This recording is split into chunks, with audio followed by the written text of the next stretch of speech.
எல்லாருக்கும் தெரிஞ்ச நியூஸ் தான். குஞ்சக்குடி சுப்லட்சுமி யானை இறந்து போயிடுச்சு. நம்ம தான் கொண்டுட்டோம். நீ நம்ம டெல்லியில் அந்த பொண்ணு இறந்தப்போ நம்ம தான் ரீசன் சொன்னேன். இப்போ யானை இறந்ததுக்கு நம்ம தான் காரணம் சொன்னா அப்படின்னு கேட்டீங்கன்னா, ஒரு யானையோட சாவு எப்படி இருக்கலாம்? வயசாயிடுச்சு, அதனால இறந்து போயிடுச்சு. அது கொஞ்சம் நாள் சாப்பாடு எடுத்துக்கலாம், அதுக்கு மெடிக்கல் ரீதியாக சில பிரச்சனைகள் இருந்ததுன்னா ஒத்துக்கலாம். இங்க ஒரு யானை உடல் ஃபுல்லாக கருகி இறந்து போயிருக்கு. மக்கள் லைஃப் டைம்ல ஒரு தடவையாவது கையில் நின்று போட்டுருக்கும். லேசப்பட்டதுக்கு அந்த வலியை நம்மளால தாங்க முடியாது. இங்க அந்த யானை தன்னோட தந்தம் ஃபுல்லாக எரிஞ்சிருக்கு, உடம்புல ஒரு பக்கம் ஃபுல்லாக எரிஞ்சிருக்கு. அது என்ன மாதிரி ஒரு வலி அனுபவிச்சு அப்படின்னு நம்மளால யோசிச்சு கூட பார்க்க முடியாது. நெருப்பால அது பட்ட காயம் ஒரு தடவை தான். ஆனா இத்தனை நாளா தன்னோட இனத்தோட சேர முடியாம அது பட்ட பாட யாருமே புரிஞ்சுக்க மாட்டோம். நம்மளால வெளிநாட்டுக்கு போங்கன்னு சொன்னா நம்ம போக மாட்டோம். வேற்று மொழி பேசுவாங்கன்னு சொல்லி போக மாட்டோம். பக்கத்து ஊருக்கு வேலைக்காக போனோம்னா கூட எங்க ஊர் மாதிரி இல்லை, எங்க ஊர் மாதிரி இல்லைன்னு 1000 தடவை சொல்லுவோம். ஒரே ஊருக்குள்ள வேற ஏரியாவுக்கு போனாலும் எங்க ஏரியா மாதிரி இல்லைன்னு சொல்லுவோம்.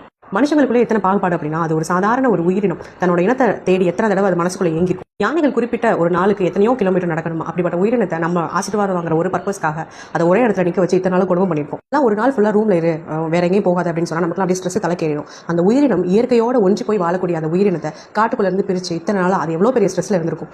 மாட்டி அது எந்த மாதிரி வழியை அனுபவிச்சு இறந்திருக்கும்னு நினைக்கும் போதே மனசெல்லாம் வலிக்குது. ஆனா நம்ம கிட்ட இருந்து நிரந்தரம்